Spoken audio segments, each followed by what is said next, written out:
Making buttons with the MultiMaker 4000 is the same process for the 3-inch, 2 1/4, and 1 1/2 inch sizes. The only size that's a little different is 1 inch, and I'll show you how to do that now.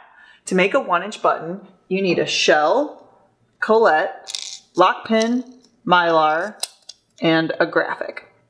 First, position the A die so that it's facing you, and then insert the shell into the A die, smooth side up.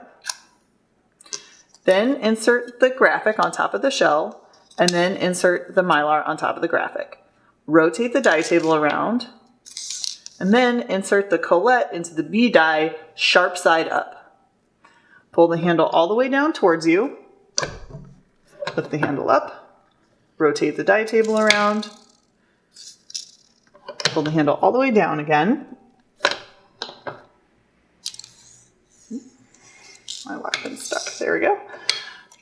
Remove the finished button from the die and insert the lock pin manually. That's it.